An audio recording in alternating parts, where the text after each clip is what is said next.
إن الحمد لله نحمده ونستعينه ونستغفره ونعوذ بالله من شرور أنفسنا ومن سيئات أعمالنا إنه من يهده الله فلا مضل له ومن يضلل فلا هادي له أشهد أن لا إله إلا الله وحده لا شريك له وأشهد أن محمدا عبده ورسوله صلى الله عليه وعلى آله وأصحابه ومن تبعهم بإحسان إلى يوم الدين.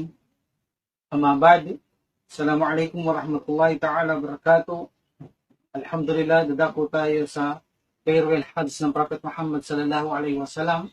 I think inshallah, isa na lamang topic, yung final illness or the death of the Prophet sallallahu alaihi wasallam. After this, alhamdulillah, matatapos na natin ang sira ng Prophet Muhammad sallallahu alaihi wasallam. So actually, makikita nyo, ang mga ibang asawa niya hindi pinaksa. So inshallah, magkaroon tayong pagkakataon na mapaksa natin ito ng makabukod. Especially na dapat napaksahin din natin dito si yung ina ni Ibrahim na ang anak ni Prophet Muhammad sallallahu alaihi wasallam kay Maryam. Pero hindi na natin ito pinaksa because dahil gusto natin bigyan topic ang mga bukod ng mga ito na nag-asawa o nakasama ng Prophet Muhammad sallallahu alaihi wasallam. So that's why susunod tayo sa susunod na paksa after this farewell Hajj ng Prophet sallallahu alaihi wasallam. Ay dadako na tayo sa kanyang final illness or illness of Prophet sallallahu alaihi wasallam or the death of the Prophet Muhammad sallallahu alaihi wasallam, no?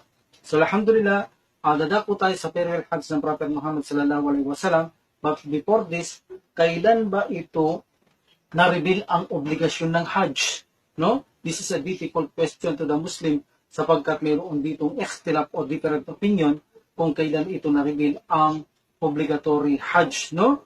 So, alam natin ang Hajj, one of the pillars ng Islam ay ang Hajj. At ang Hajj, alam natin, ito ay may dalawang uri na obligasyon, obligatory, ang lesser Hajj at saka greater Hajj, ibig sabihin ang Umrah at saka ang Hajj, ito ay parehong compulsory or fard na gawin ng isang tao. Ibig sabihin, sabi ng mga ibang scholar o majority, hindi ka pwedeng mag-Hajj kung hindi ka pa nag-Umrah. Dapat nakapag-Umrah ka bago ka mag-Hajj. Na gawin mo ay Umrah Qiran or ito ay Ifrad or ay Hajj Tamato. So lahat ng ito ay maaari nila.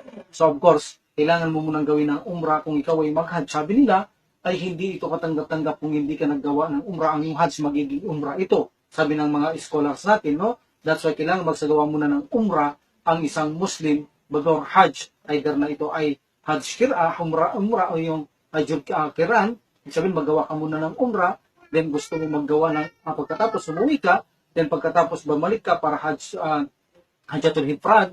Sabihin, Hajj, diretso ka na sa Hajj, walang problema dahil nakapag-Umrah ka. O one time sa iyong buhay, kung nandoon ka, mahirap magbalik sa'yo doon, pwede mong pagsamay ng Umrah at saka Hajj, lesser at saka greater Hajj. Yaong tinatawag na Hajj Tamato.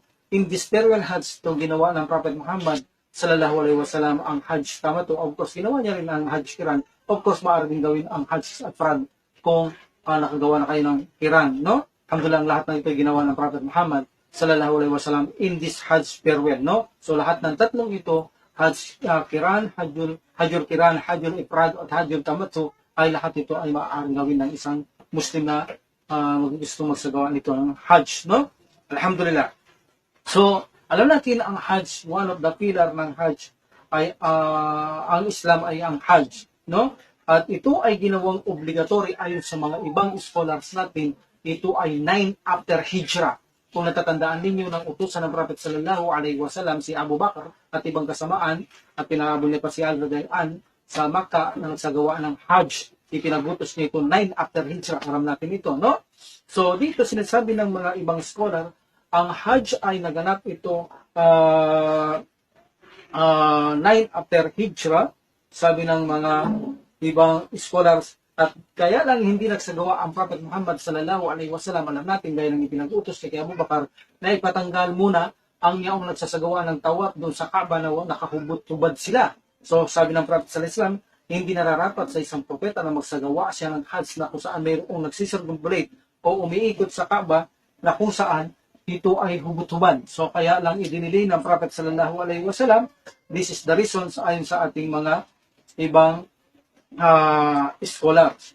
Pero ayon sa mga ibang scholars, no, one of these scholars is Ibn Qayyim. rahimullah, the champion in this estela po, pagbibigay ng opinion kung kailan ito na obliga ang Hajj. So sinasabi niya, ito ay 10 after Hijrah. 10 after Hijrah, 9 after Hijrah, sapagkat kung ito ay 9 after Hijrah, ito ay obligatory. No, hindi allowed sa Prophet sallallahu alaihi wasallam i-delay kahit anong dahilan, hindi dapat i-delay ito ay obligatory, ang Hajj. So sabi niya, at ibang scholar sabi nila, ito ay 10 after Hijrah. So that's why ipinagutos ito na Allah subhanahu wa ta'ala, ito ay obligatory. So hindi na pwede itong ipagpaliban o ipag-delay ng Prophet Muhammad sallallahu alaihi wasallam. Then ito ay sinuportahan nila ng isang aya sa Banal na Quran chapter 3 verse 97. Sinabi ng Allah subhanahu wa ta'ala, bihi ayatun bayyinatun maqamu Ibrahim wa man dakhalahu kana amina walillahi 'alan nasi hijjul baiti man istata'a ilayhi sabila. Faman kafara fa inna Allah ganiyyun 'anil alamin. Sa loob nito, sabi na Allah subhanahu wa ta'ala, ay malinaw na ang mga tanda bilang halimbawa ang makam, ang bahagi na kung saan tinindigan ni Ibrahim alayhis salam, no? Ni Abraham alayhis salam.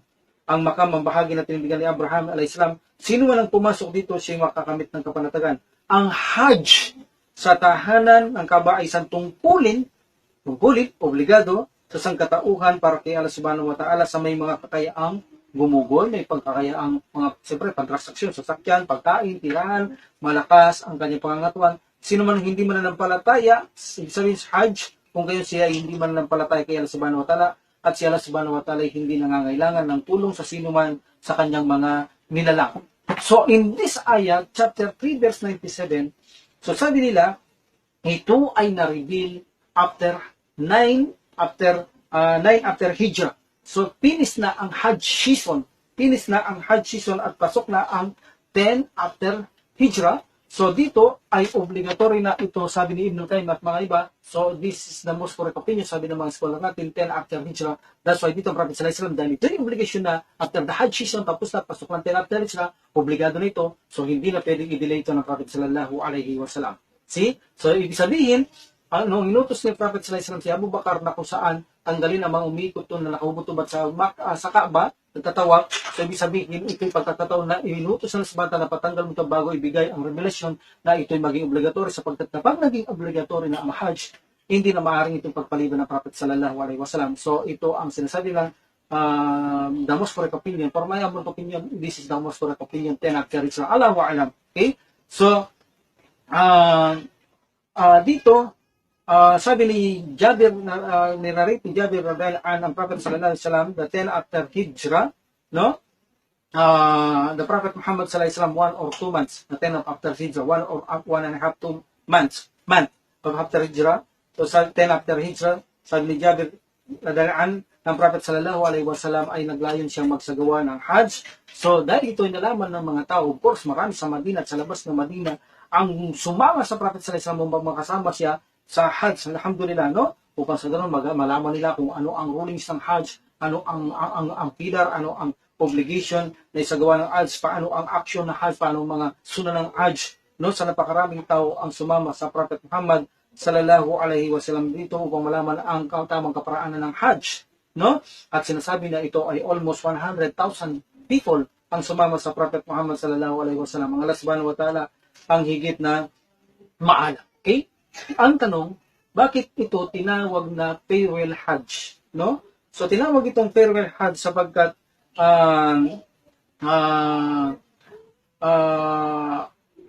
parang ito ay nagpapabatid na kung saan malapit na ang kamatayan ng Prophet Muhammad sallallahu alaihi wasallam, and of course within 23 years tapos na ang kanyang mission and the revelation was complete, no? Of course ito ay napapahiwatig na ito ay ganap na, tapos na, so nagpapahiwatig na malapit na mamatay Prophet sallallahu alaihi wasallam. At actually, sa the day of Arafah, 9 days, at ibinigay na ang isang aya na kung saan ang chapter 5 verse 3, at doon umiyak ang mga sahaba, sabi ni Umar bin Khattab, dahil ito ay Friday, no? Sa inshallah dadako tayo dito, na kung saan nalaman nila na ang Prophet sallallahu alaihi wasallam kompleto revelation, ay binanggit niya na ito, no? Nalaman nila na ito ay malapit na mamatay ang Prophet sallallahu alaihi wasallam. That's why tinawag nila itong farewell of Hajj, no? Alhamdulillah. So, ang Prophet Muhammad sallallahu alaihi wasallam ay umalis siya sa Madina sinasabi during the duhur time, no? During the duhur time on a Saturday, when only 5 days na lamang ang natitira sa Dulqada. Dulqada or Dulqaida, ibig sabihin ito ay Dulqaida, 25 days, 10 after Hijrah, no? So, sabi nila, 100,000 people ang sumama sa Prophet sallallahu alaihi wasallam at mga karating Madina o sa Madina para sumama sa pag-Hajj kay Prophet Muhammad sallallahu alaihi wasallam. Alhamdulillah. So, ang Prophet Muhammad sallallahu alaihi wasallam, nang sila ay umalis na, no? Alhamdulillah, at sila ay patuloy na sa kanilang paglalakbay. At ang Prophet Muhammad sallallahu alaihi wasallam, alam natin, sa kanyang paglalakbay ay sinuklayan niya ang kanyang buhok, kinayos niya ang kanyang buhok, nagdayak siya, binabangon siya, binigyan siya ng kasuotan, nagsuot siya ng kasuotan at sumakay siya sa kanyang kamelyo. Itong si Prophet Muhammad sallallahu alaihi wasallam until na makarating sila sa Dhul Hulaifa. This is the Mikat. This is the Mikat from Medina to para mag-hajj sila dito sa Mikat para magsuot ng ihram. So dito ang sunod ng Prophet Muhammad sallallahu alaihi wasallam, before the afternoon prayer, dito siya nagsala ng 2 rakat at dito niya ginugol ang kanyang gabi sa lugar na ito, no? Until the morning ay dumating na ito ang madaling araw, no? Ang Prophet Muhammad sallallahu alaihi wasallam ay nagsagawa ito ng of course ng Salatul Fajr at ng mataas-taas na ang araw, no? Ang Prophet Muhammad sallallahu alaihi wasallam siya ay nagbat for ihram ito, bat for ihram, sinasabi nila ito ay rekomenda, hindi obligatory, no? Allahu a'lam. So siya ay nagsuot na ng kanyang ihram pati ang mga tao, no? At doon ipinerform niya ang noon prayer, shorten 2 rakat, no? 2 rakat ang kanyang pagsasagawa ng paglalakbay na ito, 2 rakat ang kanyang ginagawa. So dahil siya ay musatir at jam and kasar, pinagdidikit at binabawasan ng mga 4 na rakat, hindi 3 rakat at 2, kundi ang mga 4 na rakat, sila ang ginagawang 2 rakat. At actually, dito ang Prophet sallallahu alaihi wasallam, sinabi niya sa mga tao, of course, hindi nila ito layunin, nag-chase lang sila ng kanilang mga niya, no?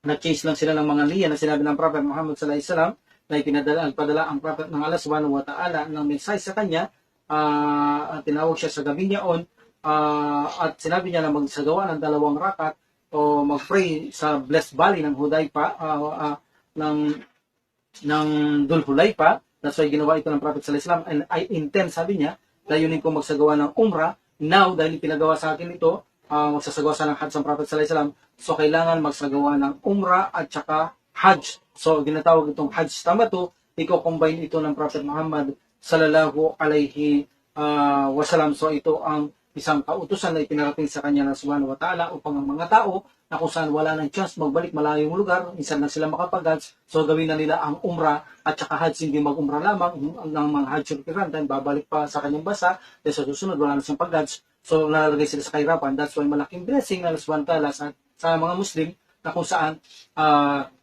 itinuro niya Prophet sallallahu alaihi wasallam ang umrah at saka hajj tamatu, ang umrah at saka ang hajj ay ipagdikit ng Prophet Muhammad sallallahu alaihi wasallam upang sa ganun di malagay sa kahirapan ang mga taong manggagaling sa ibang bansa pagdating ng panahon. Of course, yung mga walang kakayahan, even na sangiya lamang, ay alam ito na Allah subhanahu wa ta'ala para rin tayo nakapag-hajj kung mayroon tayong layunin na gusto nating mag-hajj, no? Alhamdulillah. So, ang Prophet Muhammad sallallahu alaihi wasallam, then, siya ay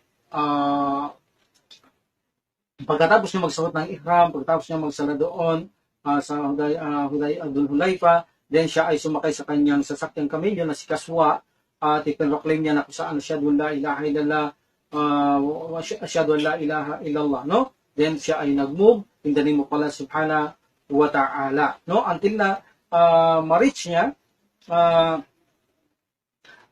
alam natin hindi ito sunna ang pumasok sa Makkah ng gabi. That's why Prophet sallallahu alaihi wasallam umaga siya sa Dhul Hulaifa. Hindi yun sunna ang pagpasok sa gabi sa Makkah, no? So alhamdulillah. So siya ay nagsagawa ng alam natin gusul din, nag-pray siya din, sumakay na kay Kaswa din, nagpunta na siya sa Makkah, no? So dito ay ginugol ng Prophet Muhammad sallallahu alaihi wasallam hanggang sa makalapit siya sa Diltuwa. At nagpasok siya sa Makkah after the morning dawn prayer. After Fajr, siya ay pumasok sa Makkah, no? So, ibig sabihin, on the 4th of Dhul Hijjah, in the 10 years, ang Prophet Muhammad sallallahu alaihi wasallam sinasabi na siya ay nakapasok sa Makkah, no? Alhamdulillah, at actually, pagkatapos ng kanyang umrah, nag-stay siya ng 4 days, then 8 days, binalik niya, 8 days, ang mga tao, inutos niya, nagbalik ang kanilang mga ikram dahil walang mga hadi, ipinatanggal niya ito, no? Dahil umrah pa lang, pinatanggal niya, walang mga hadi. So then 8 days, ipalagay niya muli ang ihram, then 8 to 9, 10 para sa gawa ang hajj. So nag-stay siya ng 4 days sa Makkah. So ang unang ginawa ng Prophet Muhammad sallallahu alaihi wasallam sa kanyang pagpasok sa Makkah, of course, yung ginagawa ngayon ng mga kamusliman na makikita natin na nagsasagawa sila ng talbiyah, no? Kapag kayo pumapasok sa Makkah, he said, Allahu Akbar, no? Allahu Akbar, Allahu Akbar, la ilaha illallah, labaika Allahumma labaik, labaika la syarika la labaik, innal hamda wa ni'mata laka wal mulk, no? Ito ang sinasabi ng Prophet sallallahu alaihi wasallam at ito'y naging sunna ng Prophet sallallahu alaihi wasallam at ng mga tao ngayon na kung saan ang kanyang kasama noon ay sinasabi din at sinasabi ito ng Prophet sallallahu alaihi wasallam at walang kinustigo ang Prophet sallallahu alaihi wasallam, hindi niya ito pinagbawalan, ibig sabihin ito ay sunna.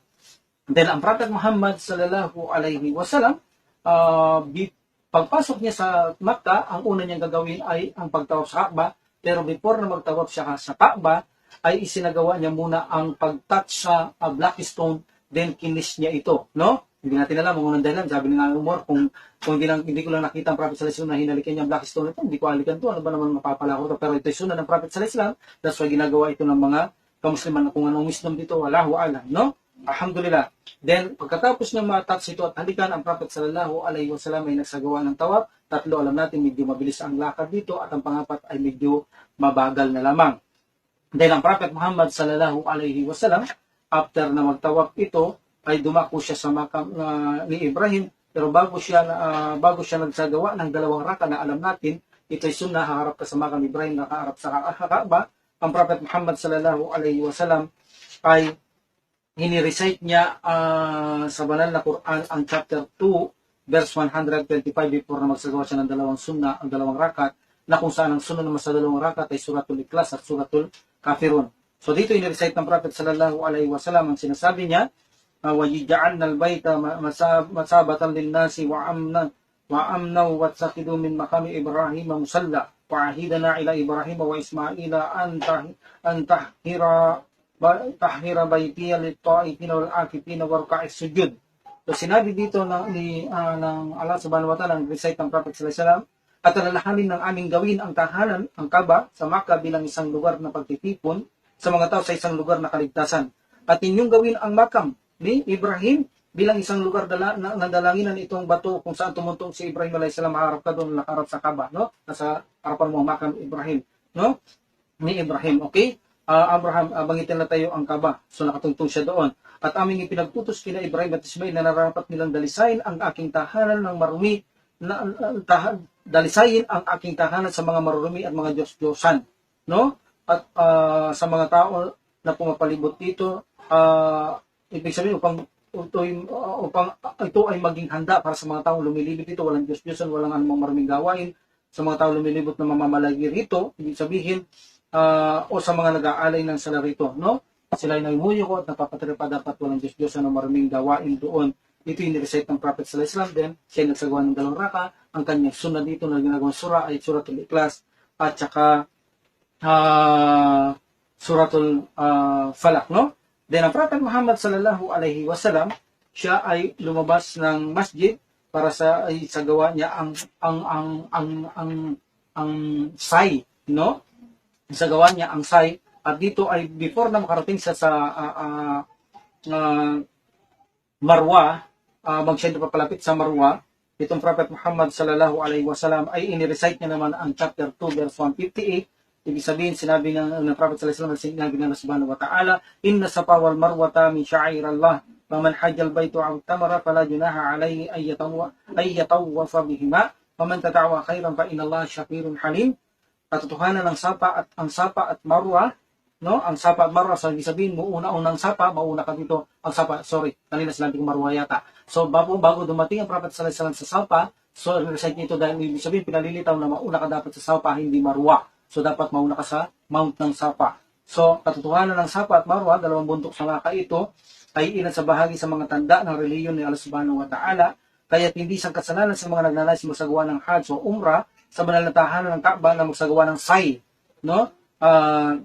Ang paglalakad nito ng pitong ilit ng beses to, ang kasaysayan nito kay Agar, no? Inshallah, sa mga nag-aaral nito kasaysayan ni Agar, nung isilang siya si Ismail, no? Okay? Sa tumakbo sa mga bundok, dalawang bundok nito sa Safa at Marwa, no? At kung sino man gumawa ng kabutihan sa kanyang sarili, pusa, katotohanan si Allah Subhanahu wa Ta'ala higit na nakakakilala, sabihin, marunong gumanti sa pagpapasalamat sa pagpapasalamat ng kanyang alipin sa Allah Subhanahu wa Ta'ala, ang ganap na maalam ng Allah Subhanahu wa Ta'ala. So, ibig sabihin, nire-recite ng Prophet sallallahu alaihi wasallam simula sa Safa, then pagdating niya sa Safa, ang Prophet Muhammad sallallahu alaihi wasallam, siya ay haharap sa Kaaba, ang kanyang mukha ay harap niya sa Kaaba, then ang Prophet sallallahu alaihi wasallam, siya ay nagsasabi dito na mayroong sinasabing pag-praise sa Allah Subhanahu wa Ta'ala, Allahu Akbar, Allahu Akbar, Allahu Akbar, walang dapat sambahin maliban ng Allah Subhanahu wa Ta'ala, wala siyang partner, siya lamang karapat dapat sambahin, no, sa kanya ang lahat ng pag-aari, ng lahat ng bagay, higit siyang dakila sa mga sinasamba ng mga ibang sinasamba, higit na dakila Allah Subhanahu wa Ta'ala, sa kanya lamang lahat ng paglulahati at pagpuri, itinupad niya ang kanyang pangako na tinulungan niya ang kanyang alipin, no? Ang Allah Subhanahu wa Ta'ala tinulungan niya ang kanyang alipin at nag-iisa siya, natalo niya o nalupig niya ang lahat ng mga kaaway. Ito yung nirecite ng Prophet sallallahu alaihi wasallam 3 times. Then ang Prophet sallallahu alaihi wasallam nagdudua siya na pansariling dua natin. Of course, maaari natin gawin ito habang nakarap tayo sa Makkah, sa Kaaba. Okay? Then ang Prophet sallallahu alaihi wasallam bababa siya. Kung makikita natin ngayon, kung sa sign nito mayroong green line doon tumatakbo siya. So ang Prophet sallallahu alaihi wasallam medyo tumatakbo siya doon, mabilis. At pag malapit na sa isang bundok, like for example, papunta siya ng Marwa dito, so nag-i-slowly na ang Prophet Muhammad sallallahu alaihi wasallam sa sitwasyong ito, no? Alhamdulillah. So dito, ang Prophet Muhammad sallallahu alaihi wasallam, actually, alam natin ang Hajj, sinabi na Hajjul Qiran, Hajjul Tamattu. Okay, ang tatlong ito ay maaaring gawin sapagkat ginawa ito ng Prophet Muhammad sallallahu alaihi wasallam. Okay, so alhamdulillah, after that na magsagawa siya ng sa'i, ang Prophet Muhammad sallallahu alaihi wasallam, no, kinuha niya ang kanyang sacrifice, at ang alam natin ang sacrifice na ito, ha, tutandaan natin, ang kanyang sacrifice nito ng Prophet sallallahu alaihi wasallam, 100 camels. 100 camels. Gayon din kasama na dito ang mga walang hadi, o sinasabi din dito na pati ang mga kanyang mga kapatid natin pananampalataya ng mga sahaba ay kasama dito sa para magkaroon ng reward sa mga hadi na ito mula kay Prophet sallallahu alaihi wasallam. Allah Subhanahu wa Ta'ala maalam, kaya ginagamit na isang fruit ito ng Prophet sallallahu alaihi wasallam ay nag-alay din dito ng mga alay sacrifice, ang mga labis para sa mga patay ang reward sa kanila. So pwede natin gawin dito na tayo ay mag-hajj para sa mga patay, magsagawa ng mabubuting gawa para sa kanila, magsadaka para sa kanila, ang reward. So ginawa daw dito ng Prophet sallallahu alaihi wasallam sa mga hadi na ito. Ang Allah Subhanahu wa Ta'ala maalam, pero ito ay of course maaaring gawin sa Islam, except hindi nyo maaaring gawin ito ay bida ang pagbabasa ng Quran sa pag mayroong namatay in one group nagbabasa ng Quran o magkakila ka ng bumasa ng Quran para sa patay. Hindi ito ginawa ng Prophet sallallahu alaihi wasallam. Dahil sabihin natin na kung saan pwede namang gawin ang mabuting gawa para sa patay. No, hindi ito ginawa ng Prophet sallallahu alaihi wasallam. Even nakamahal niya, ang plano kamahal ang mga sahaba, hindi ito ginawa ng Prophet sallallahu alaihi wasallam. Even ang mga sahaba ng matay ng Prophet sallallahu alaihi wasallam, hindi nila ginawa ang mag-recite ng Quran sa harapan ng tuntun ng Prophet, sa sarap ng katawan ng Prophet sallallahu alaihi wasallam. This is a bida. Huwag niyong gawin ito. Kung nakikita niyo ito, pag may namamatay, nagbabasa sila ng Quran, o one group o one person, o nag-arkil sila para bayan o upahan, lalo na ito, haram ito, nagpapaupa, nagbabasa ng Quran, iba nila ang mga ito ay gawain mga bida. Pero maliban dito, kung mayroong proof, maaari natin gawin ng isang bagay na mabuti ang reward para sa namatay. Alhamdulillah, tulad ng Hajj, ito ay mayroon tayong proof mamaya inshallah na kung saan maraming proof. Hindi lang ang nasabi natin ito na ginawa ng Prophet sallallahu alaihi wasallam mga kapatid na patay ng mga sahaba ang sobrang hadi ay para sa kanila ang reward. Hindi lang ito, no, marami pang proof dito. Alhamdulillah. So dito, ang Prophet Muhammad sallallahu alaihi wasallam, pagkatapos nito ng Hajj, Umrah, ang Hajjatul Umrah, Hajjul Umrah o Hajjul Qiran, ang pagsasagawa muna ng Umrah. So, ipinagutos ng Prophet sallallahu alaihi wasallam, now, kung wala kang hadi, alisin muna ang kanilang mga ihram. So, sinabi ng Prophet Muhammad sallallahu alaihi wasallam tanggalin ang kanilang ang mga ikram nila at ang lahat ay magbabalik sa halal. Anong halal? Halal kang mag-perfume, halal kang magsuot ng damit na magara, halal silang maglagay ng khol, no? Gaya na nakita ni Ali radhiyallahu anhu, si Fatima radhiyallahu anhu, kasi Prophet sallallahu alaihi wasallam inutusan ni si Ali mula nandoon siya sa as far as I know, nasa Yemen itong si Ali, no? Na kung saan nagpadala ng letter ang Prophet sallallahu alaihi wasallam, nagpadala siya ng isang kamelyo mula sa lugar na Yemen na yun nadali ni Ali at magkita sila sa Makkah. At pagdating doon ng Prophet ni Ali dahil actually nakita niya si Fatima, Fatima, sabi niya, of course, bakit mabango ka, bakit may cool ka, natuloy na sa tent siya, wala naman siya sa labas dahil nanap ni Ali dahil ang Prophet sallallahu alaihi wasallam. At iba ang kanyang suot, sabi niya, ito ay hindi maaari, ikaw ay nagsasagawa ng umrah o hajj, hindi ito pwede. Sabi niya, no, utos sila ng daddy ko, utos sila ng aking ama. So dito, tinanong ni Ali dahil kung saan o kung ito ay utos ng Prophet sallallahu alaihi wasallam kay Fatima, sabi niya, ito ay utos ng Prophet sallallahu alaihi wasallam.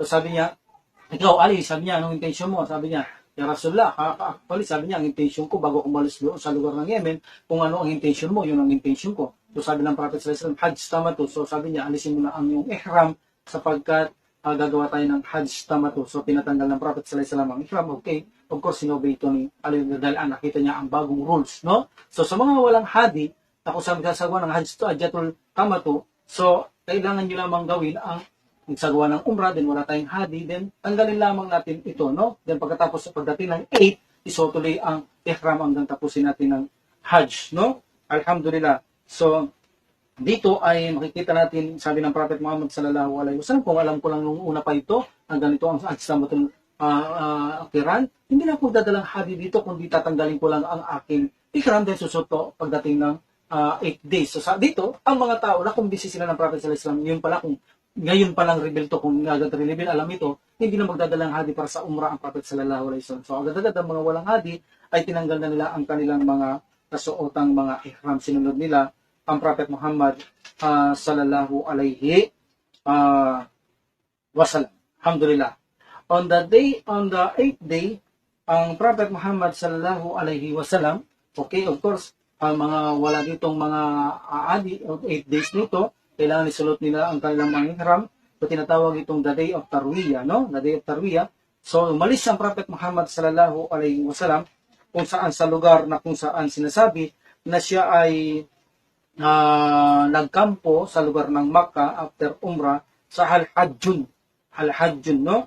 Al-Hajjun. Then on the 8th day, siya ay nagtungo sa Mina. Nagtungo siya sa Mina, kung saan doon niya isinagawa ang noon prayer, Dhuhr, Asar, at Maghrib, Isha. Doon niya isinagawa mga ito, at nakikita natin dito ay pinag-iksi at pinagdikit ng Prophet Muhammad sallallahu alaihi wasallam ang mga salang ito, at ang kahuli-hulihan ay ang Fajr prayer, no? At ang Fajr prayer hanggang sa pagkatapos ng Fajr prayer, pinataas muna ng Prophet sallallahu alaihi wasallam ang sikat ng araw upang siya ay magpunta sa Arafah. Actually, meron doon siyang tent na tinayo nila sa Namira, na tinatawag ngayon na Masjid ang Namira at Arafah. Ang Namirang ito, ang masjid na ito, makikita niyo sa loob ng guhit. Mayroon itong line kung saan ang boundary ng Arafah. At dito ang Prophet sallallahu alaihi wasallam, almost ang masjid na ito nasa loob ng Arafah at kaunti nasa labas ng Arafah. Yung boundary, dito itinayo ang tent ng Prophet Muhammad sallallahu alaihi wasallam. At pagkatapos nitong Fajr prayer, tumas ang araw, pinagutos nila at kunin si Kaswa, ang kanyang kamelyo, upang ito ay handa upang sakyan ng Prophet Muhammad sallallahu alaihi wasallam, no? Actually, ang mga tao doon ay mayroon silang costumbre na kung saan sila ay dapat tumigil sa isang lugar na dati nilang nakagawiang dapat sila ay tumigil. Ngunit ang Prophet Muhammad sallallahu alaihi wasallam hindi niya ginawang tumigil sa lugar na kanilang inaakalang titigilan ng Prophet Muhammad sallallahu alaihi wasallam, kundi siya ay dumiretso na sa Arafah, no? Siya ay dumiretso na sa Arafah ang Prophet Muhammad sallallahu alaihi wasallam, no? Alhamdulillah. So, ang Prophet Muhammad sallallahu alaihi wasallam, nang makarating siya sa 9 after 10 after Hijrah, 9 days ito sa Arafah. So pumunta doon ang Prophet Muhammad sallallahu alaihi wasallam, at doon ay ang Prophet Muhammad sallallahu alaihi wasallam until na pumasok siya sa isang lugar na kung saan ito ang lugar na ito actually ay tinatawag ang lugar ng Prophet sallallahu alaihi wasallam, na kung saan siya ay dumako sa lugar na iyon, na ito ay sakop pa rin ng Arafah, no? Sakop pa rin yun ng Arafah, no? So alhamdulillah, sinabi ng Prophet Muhammad sallallahu alaihi wasallam, huwag niyong isipin na ako ay tumayo sa lugar na ito, sa vigil na ito, na kung saan ay ako'y tatayo at nagsagawa ng dua, ay isipin nyo dito lang ito maaaring gawin. No, ang buong lugar ng ang Arafah ay lugar ng maari kayong tumindig, no? Lugar na kung saan maaring tumindig o tumayo ang mga tao. Hindi lamang ang lugar na ito na aking tinitirikan o tinatayuhan ngayon, no? Alhamdulillah. So, ibig sabihin, lahat ng Arafah ay maaari, ito ay lugar na maaring tindigan ng mga tao. Hindi lamang yung tinatawag itong Jabal Rahmah sa panahon natin ngayon, hindi lamang yan. So, buong Arafah ay maaring tumindig ang mga kamusliman dito, no? Alhamdulillah. So, ang Prophet sallallahu alaihi wasallam nasagawa siya ng dua dito hanggang sa lumubog ang araw, no? Hanggang sa lumubog ang araw at ipinihanda niya ang kanyang sakyan upang magpunta ng Muzdalifah. Pero before that, ang Prophet Muhammad sallallahu alaihi wasallam, siya ay nagbigay ng khutbah sa the day of Arafah, no? Sinabi niya dito, ilan sa mga sinabi niya sa khutbah sa the day of Arafah, o mga tao, sabi niya, makinig kayo sa aking sasabihin. Hindi ko alam kung magkikita pa tayo muli sa lugar na ito once again. Mula sa taon na ito, hindi ko na alam. No, sinasabi ko na sa inyo, haram ang pagpadanak ng dugo kayo sa bawat isa. Haram na magpatayang kayo sa bawat isa. No? At haram din na ang kininyo, ang hindi nyo pag-aari o kayamanan ng iba. Ito ay mga haram. No? Haram ang pagpapadanak ng dugo mula sa araw na ito. Tulad ng araw na ito na kung saan ito ay buwan ng banal. Ito ay buwan na banal para sa Hajj, sa banal na lugar na ito na Makkah. So haram ang pagpapatayan. So makikita niyo sa Mindanao, no, nakikita na napag-aaralan natin yung sinasabing rido. Ito ay haram sa Islam, no? So ewan ko ba kung ano ginagawa ng mga taong ito. Ito ay pinagbili ng Prophet sallallahu alaihi wasallam. Actually sinabi din ng Prophet sallallahu alaihi wasallam, magmanman. Lahat ng mga gawaing paganismo, mga kamangmang, kaignorantiya na sa ilalim ng aking mga paa, ibig pinagiyapakan na ito, wala na ito, hindi na kailangan pa ito. So unang-unang ipinagbabawal ngayon, sabi niya, ang pag-iganti, blood revenge. So ang pag-iganti sa araw ng kamangmangan, mayroong mga blood revenge, binanabayad na ito ng mga blood money, nag-iganti pa rin, nagre-revenge pa rin. Tulad din ako sa Mindanao ito, mga rido, nagpapatay na, ito'y haram, malinaw, sinabi ito ng Prophet sallallahu alaihi wasallam before siya mamatay. So dito, ang Prophet sallallahu alaihi wasallam binawal niya ito. Ang unang pinagbabawal ko na makipag-iganti o mag-revenge ay ito si Ibn Rabia bin Harith, ito yung kanyang kamag-anak o pinsan, na kung saan ito ay pinatay ng mga Bani Sad at mga Bani Hudail, na kung saan ibinabawal ng gumanti ito. So inuna yung binawal ang kanyang kamag-anak, at ipinagbabawal din ang riba, na kung saan ipinag-uuna kong ipag-utos na ipagbabawal ito kay Abbas Ibn Abu Talib, at in-recite ng Prophet Muhammad sallallahu alaihi wasallam ang kabuuan na kung saan sa mga taong pagbabawal sa mga ito, no? At sinabi niya, matakot kayo sa Allah subhanahu wa ta'ala patungkol sa inyong mga kababahian. Sila ay kinuha ninyo at binigay ng Allah subhanahu wa ta'ala bilang kapanatagan sa inyo, at ginawa sila na maging halal sa inyo ng Allah subhanahu wa ta'ala mula sa kanyang salita, at ipinag-uutos sa inyo na sila'y parangalan, gawin ang inyong tungkulin o obligasyon sa kanila. Huwag kayong gumawa ng mga kasalanan sa kanila. Kung sila ay makagawa ng kasalanan sa inyo, maaaring silang disiplinahin na hindi ito makakasakit o makakapinsan o makakatagim ng habdi. So meron kasi maling interpretasyon para sa sa Quran na sinasabi nila na hindi nakakaunawa, lalo ng mga kaaway sa Islam. Ang una kasi, ang disiplina sa babae ay huwag kausapin ito. So pag hindi ito epektibo, ay hiwalay mo siya sa pagtulog. At ang pangatlo ay maaari mo siyang batukan.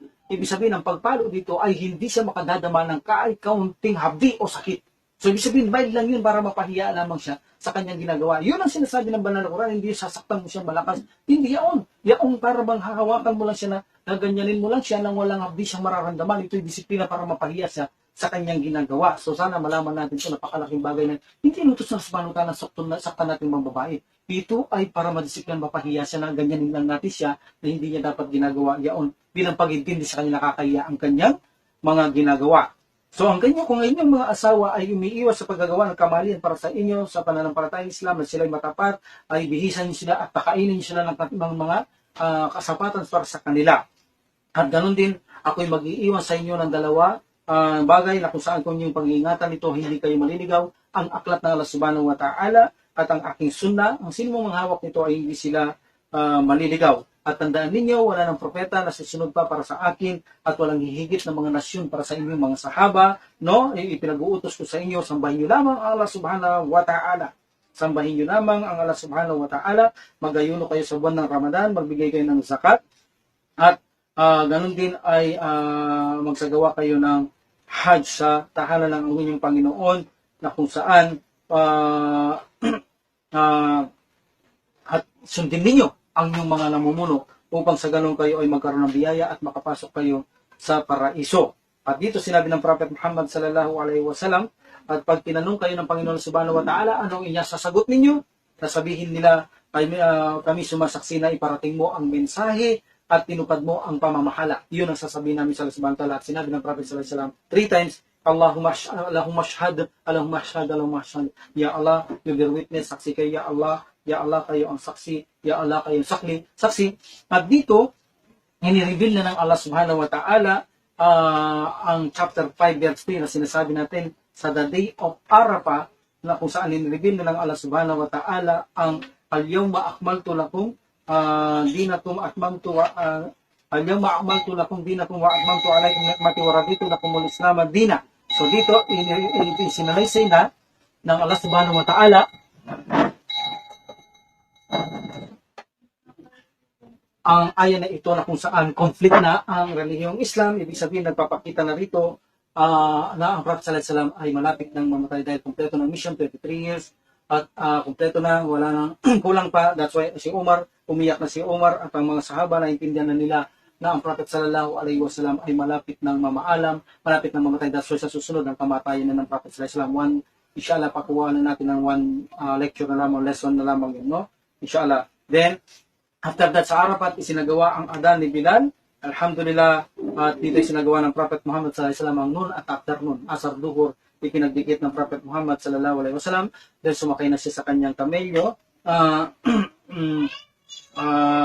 After na paglubog ng araw, at sila ay nagpunta at ang Prophet Muhammad sallallahu alaihi wasallam paglubog ng araw, sumabog na siya sa kamelyo niya at papunta na sila sa Musdalifa, no? Na kung saan sa Musdalifa doon naman nila ginawa ang sala ng Maghrib at saka Isha, combination din to. Ang Maghrib 3, Isha 2, no? Alhamdulillah. So dikit din to, Jamin Kasab, ang Prophet Muhammad sallallahu alaihi wasallam. Ito ang mga sunna ng Prophet Muhammad sallallahu alaihi wasallam, no? Then ang Prophet Muhammad sallallahu alaihi wasallam after Fajr, ang Prophet Muhammad sallallahu alaihi wasallam ipinperform niya ang sala sa Musdalifa. At pagkatapos ay sumakay siya sa kanyang kamelyo kay Kaswa. At dito tinatawag natin kanina ang Mashar al-Haram. Ito ang dating papunta sa Arafah. Bago pumunta Arafah, tumitigil dito ang mga tao noon sa mga kamangmangan. Hindi tumigil ang Prophet Muhammad sallallahu alaihi wasallam. Dumiretso sa Arafah, iniintay siya ng mga tao doon na akala na titigil siya. Hindi na siya tumigil doon. So hindi na yung sunna. Ngayon pabalik ang Prophet sallallahu alaihi wasallam mula sa Musdalifa after Fajr, pagsikat ng araw, ang Prophet sallallahu alaihi wasallam siya tumungo sa Mashar al-Haram at sumarap siya sa Qibla at nag-start siyang nag-supplicate sa Allah subhanahu wa ta'ala at dinakila Allahu Akbar, Allahu Akbar, walang tunay na Diyos na dapat sambahin maliban sa Allah subhanahu wa ta'ala, no? Siya ay nanatili doon mula morning hanggang maging sunrise highs, no? Ang Prophet Muhammad sallallahu alaihi wasallam, then he made his way to Medina. Alam natin doon kumukuha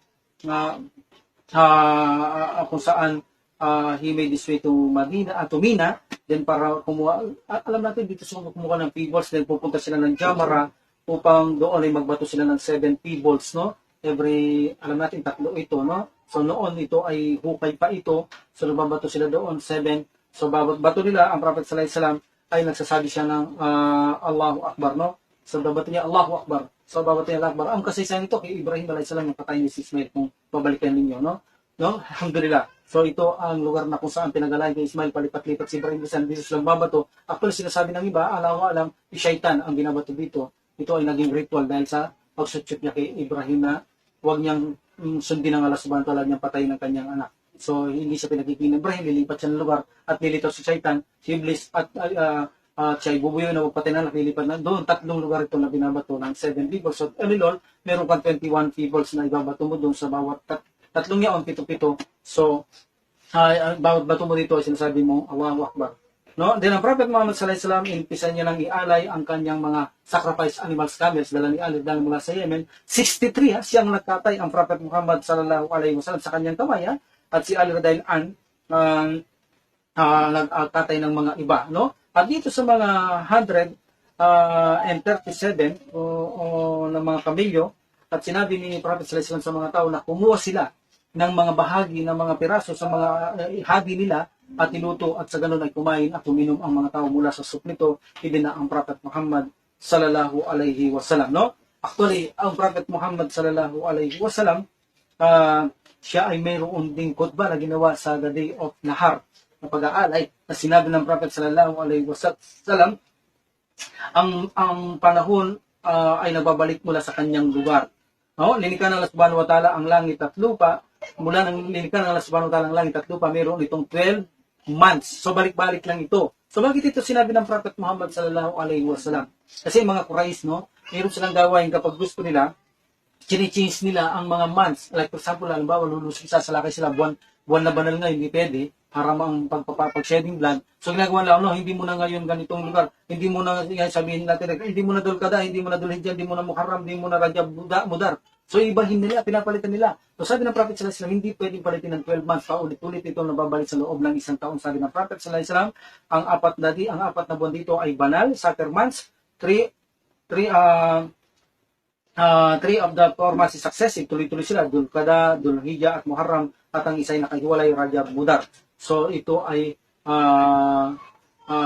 nasabit din ng Jumada at Shaban, itong Mudar na ito, Rajab, Mudar, no? So alhamdulillah, ito yung mga sacrament. So ang mga Quraysh pinapalitan na pag lulusog sila, buwan ngayon ng sacrament. No, palitan muna natin to. Saka ng sacrament. Hindi to pwede, sabi ng Prophet Muhammad sallallahu alaihi wasallam. At sinabi niya sa mga tao, ang mga araw ay araw, hindi pwedeng palitan ng mga buwan ng buwan sa loob ng isang taon ay hindi pwedeng palitan. Sinabi nga ng Prophet sallallahu alaihi wasallam, anong buwan tayo ngayon? Sabi ng Prophet Muhammad sallallahu alaihi wasallam sa mga tao na nahim, sabi niya, Rasulullah, ang alas banta, nagkit na maalam. So ito'y buwan ng Dulhijjah. So ang Hajj, Dulhijjah. Hindi natin pwedeng palitan. Okay? Dulhijjah. So sabi niya, anong lugar na ito? So ang alas banta lang, ang Prophet sallallahu alaihi wasallam, ang sugo, ang kanyang nagkit na maalam. So sabi niya, ito ang balda. Ito ang town. See? Ito ang bayan. So sabi niya, anong araw ngayon? So sabi ng sila na nahimik at sinabi nila, ang alas banta lang, ang Prophet sallallahu alaihi wasallam, tigit na maalam. Ito ang araw na slaughtering. 10 days, Dulhijjah. So ito ang araw na slaughtering. Ito ang araw na Nahar. So hindi pwedeng palitan ng mga ito. Okay? Hindi tulad ng ginagawa ng panahong kamangmangan. So ipinagbabawal din ang pagpapadalak ng dugo. Actually, ang khutbah ng Prophet sallallahu alaihi wasallam, mga iba, inuulit-ulit niya para talagang malaman ng mga tao, no? So eating and taking, kunin at kakainin, lamunin ang mga pag-aari ng iba, no? So wag ninyong yurakan ang mga parangal o kabanalan ng inyong mga kapwa. Ito ay mga haram tulad ng banal na lugar na ito.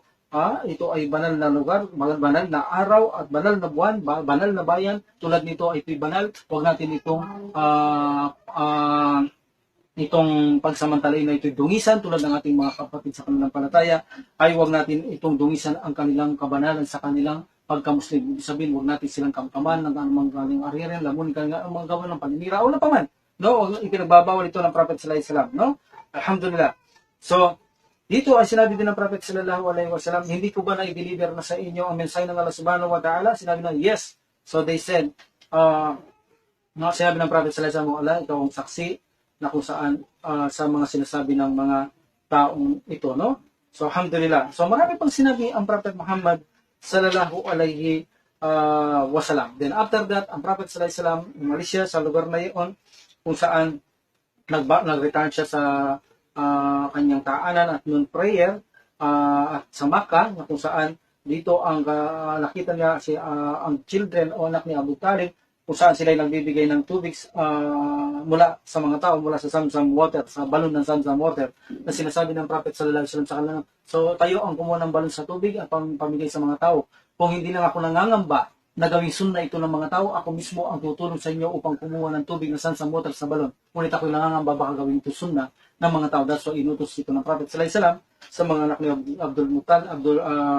Abdul Muttalib na silang in-charge sa magpapainom ng tubig doon sa mga magsasagawa ng Hajj, no? So sinabi din ng Prophet sallallahu alaihi wasallam, matapos kayo sa Allah subhanahu wa ta'ala, kayo bubuhay niyang muli, no? Pagkatapos niyong mamatay, kayo bubuhay muli upang manabot sa inyong mga gawa, no? So huwag ninyong hayaan ang mga tao na inyong iligaw at magpatayan kayo sa bawat isa. Matapos kayo sa Allah subhanahu wa ta'ala, ang lahat ng ito ay makikita nyo sa araw ng paghukom. Ibig sabihin ng Prophet Muhammad sallallahu alaihi wasallam, no? Alhamdulillah. So, sinabi din ng Prophet Muhammad sallallahu alaihi wasallam sa panahon niyaan, ilang sa mga sinabi niya, ang tunay na Muslim, sabi niya, ang mga Muslim na kung saan ligtas ang kanyang kapatid sa pananampalataya mula sa kanyang bibig at kanyang mga kamay, sila ang mga tunay na mga Muslim at ang mga ari-harihan na pinagkakatiwalas at sila ay taong napagkakatiwalaan sa pag-aari-arian ng mga iba. Tuloy, Prophet sallallahu alaihi wasallam, mga hindi Muslim, pinagkatiwalaan siya sa Makkah bago siya mag-immigrate ng mga kayamanan niya, ng mga sa kanila pinagkakatiwalaan kay Prophet sallallahu alaihi wasallam. Diba? Naiwan si Ali radhiyallahu anhu nang sila mag-immigrate ni Abu Bakar radhiyallahu anhu ng Prophet sallallahu alaihi wasallam sa Madina. Naiwan si Ali. Ang kanyang papel doon, kaya naiwan siya ibalik ang mga ipinagkatiwala sa Prophet sallallahu alaihi wasallam. Alhamdulillah, isa sa magaling na tao, yung mga ari-ari ng iba pinagkakatiwala sa iyo, ibig sabihin ikaw yung taong napakatapat mong tao, no?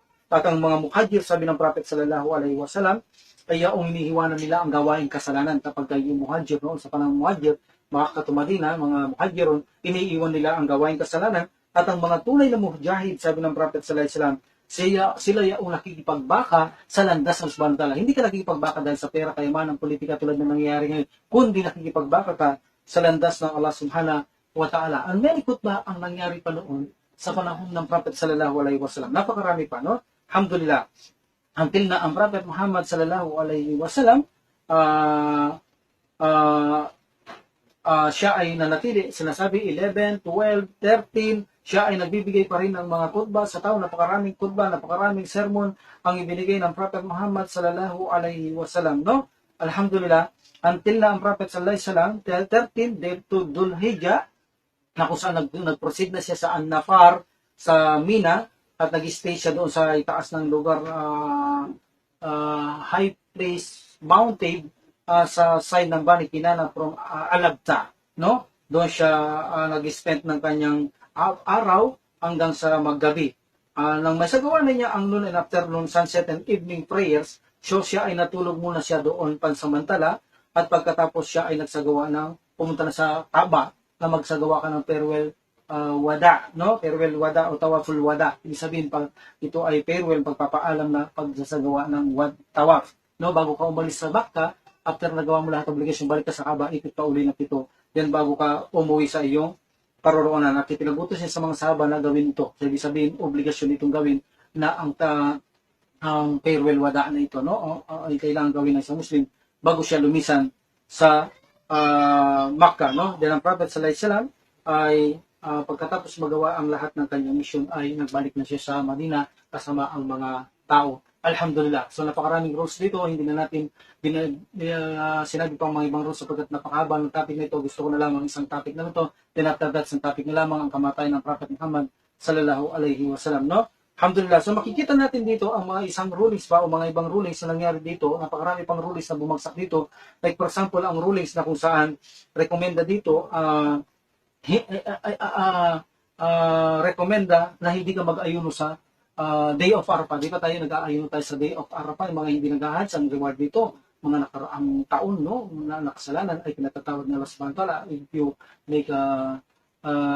will make a fasting in the Day of Arafah, no? So makikita natin ito ay pinapatawad ng kasalanan sa loob ng isang taon. So ang mga sa Arafah ay rekomenda na hindi sila mag-fasting sapagkat mismo si Maimuna, hindi alam ng mga tao, sabi ng mga Maimuna dahil binti Al-Harith, na kung saan hindi alam kung nagayon ng Prophet sallallahu alaihi wasallam o hindi, no? So ginawa ni Maimuna para malaman kung nagayon hindi, pinagdala siya ng gatas sa tininumtan ng Prophet sallallahu alaihi wasallam. So hindi siya nag-aayuno. That's why sinabi nila recommend na hindi mag-ayuno sa day of Arafah. Yung mga nag-hajj lang to, hindi yung o nagsasagawa ng umrah o nagsasagawa ng hajj, no? Hindi yung mga nandito, no? Tayo ay recommend na mag-ayuno kapag hindi ka nagsasagawa ng hajj. So nakita rin din natin ang rules dito, yung pagkamatay sa mga pilgrimage na sinabi ni Ibn Abbas radhiyallahu anhu kung saan namatay ang isang nagsasagawa ng hajj habang siya nakasakay sa kanyang sakyan at siya ay na-fell down at automatic siya ay namatay. So kinadas siya sa bantala para siguro maganap ang isang rules. So ito ay binalita kay Prophet sallallahu alaihi wasallam, sinabi ng Prophet sallallahu alaihi wasallam, gawan siya ng gusol pero huwag siyang bigyan pabango at huwag ibalot ang kanyang ulo sapagkat sa araw ng paghukom magsasalita siya ng talbiya, no? Talbiya, sabi ng Prophet sallallahu alaihi wasallam. At maaari ka rin magsagawa ng hajj on behalf sa iyong mga relatives o sa mga taong hindi makasagpagawa ng hajj katulad ni Al-Fadl na kung saan tinanong niya ang Prophet sallallahu alaihi wasallam, sabi niya napakatanda ng aking magulang para magsagawa ng hajj, hindi niya na kaya magpunta rito. Pwede ko bang gawin ang hajj para sa kanya? Of course, kung gagawin niyo ang hajj para sa ibang tao, no? Halimbawa, mayroong mayaman, nagpapagawa siyang hajj sa iyo, gusto, kailangan nakapag-hajj ka na. Hindi yung hindi ka pa nakapag-hajj, hindi pwede yun. So, kailangan yung mga nakapag-hajj ang pag-uutos nila magsagawang hajj para sa kanila kung mahina sila, pagamat may pera sila, no? So, iutos nila yung mga may nakapag-hajj na. O kaya naman meron kayong mga kamag-anak, anak, asawa, magulang na kahit hindi nakapag-hajj, either namatay na o either mahina na, pwede nyo isagawa ang hajj sa kanila kung tapos na kayo nag-hajj. Tulad ni Al-Fadl, sinabi niya Rasulullah, mahina na, nag-hajj siya rito. Okay? That's the proof. Nag-hajj siya. After the hajj, sinabi niya, sa hajj na ito, sinabi niya Prophet sallallahu alaihi wasallam, ya Rasulullah, napakahina ng magulang ko para magsagawa ng hajj, hindi nila kaya pumunta rito. Pwede ko bang gawin ang hajj para sa kanya? Sabi ng Prophet sallallahu alaihi wasallam, naam, pwede mong gawin ang hajj para sa kanya. So, niya mo para sa kanya ang reward ng hajj para sa iyong magulang. Of course, magkakaroon ka ng reward sa iyong ginagawa na ang hajj mo sa iyong magulang dahil sa kabuting ginagawa mo. Alam natin na mabuting gawa ay binibigyan ng gantimpala ng Allah subhanahu wa ta'ala. At ang mga lahat ng bagay na pagkakamali sa hajj ay ipinakita dito, maraming pagkakamali na kung saan hindi pinabigatan ng Allah subhanahu wa ta'ala ang mga rulings dito. Like for example, mayroong nagkamali na inuna niya ang jamara kaysa sa pag-alay. So Rasulullah sabi niya, nakalimutan ko, hindi ko alam kung tama o ginawa ko, jamara muna o pag-alay. So, sabi ng Prophet Muhammad sallallahu alaihi wasallam, okay, sige, sacrifice na. So, dito rin sinabi ng ibang tao, sa Rasulullah sabi niya, hindi ko alam kung mag-shave muna, sacrifice, nag-shave na ako, before sacrifice na, walang problema, sabi niya, sacrifice na, walang problema sa inyo. So, ibig sabihin, sa mga rulings dito, hindi ipinakita ng Prophet Muhammad sallallahu alaihi wasallam ang mga rulings sa pag-hajj na ito ay pahirapan, especially kung kayo ay uuwi sa napakalayong lugar, mayroon pala kayong mali, kailangan pala, balikan niyo, paano wala ka nang ibabalik. So, alhamdulillah, lahat ay mayroong solusyon. No, napakarami kasi at napakalawak ng pag-aaral o fiqh dito sa hajj na ito. Parang sala ito eh. Alos, marami lang konti ng sala sa mga rules pagdating sa rules. Alos, mga books ang usapan pagdating sa sala eh, no?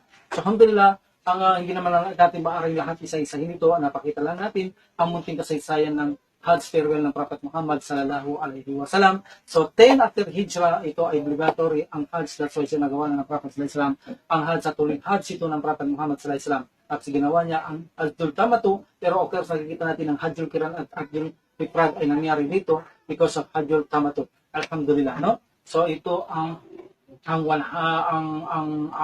Hajj farewell ng Prophet sallallahu alaihi wasallam after na makabalik na siya sa Madina at ang mga ibang tao, nakabalik na sa Madina at sa labas ng Madina, ang mga tao, alam na nila ang lahat ng rules sa pag-hajj. Of course, sinabi din ng Prophet sallallahu alaihi wasallam bago kumalimutan na i-convey ang mga ito sa mga taong wala roon.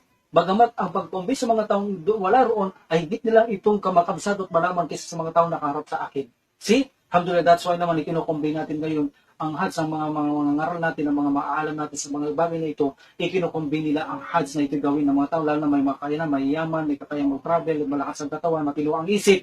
No, ito ang mga kailangan ng mga tao, matinong isip, malakas at kakayang mag-travel, may kayamanan. Ibig sabihin, obligatory sa kanila ito, ipinararating ito hanggang ngayon at tunagani pinagbilin ng Prophet sallallahu alaihi wasallam, iparating sa mga taong hajj at iparating din ang mga kanyang sermon sa mga tao na kanilang narinig sa panahon yaon sa mga tao. Hanggang ngayon naman ay pinarating ang unang sermon ng Prophet sallallahu alaihi wasallam, napakaraming sinabi dito ng Prophet sallallahu alaihi wasallam kung talagang napapaksayin natin, no? Alhamdulillah, so ito ang naging paksa natin sa araw na ito. Inshallah, one topic na lang tayo, ang kamatayan ng Prophet Muhammad sallallahu alaihi wasallam, then the sirah of the Prophet sallallahu alaihi wasallam. Alhamdulillah, kalas, tapos na tayo. Alhamdulillah rabbil alamin. Alhamdulillah rabbil alamin. Wassalatu wassalamu ala rasulillah. سبحانك اللهم وبحمدك أشهد أن لا إله إلا أنت أستغفرك وأتوب إليك. السلام عليكم ورحمة الله تعالى وبركاته. جزاكم الله خير. Allahu Allahu Allahu Allah, Allahu Allahu Allahu Allah, Allahu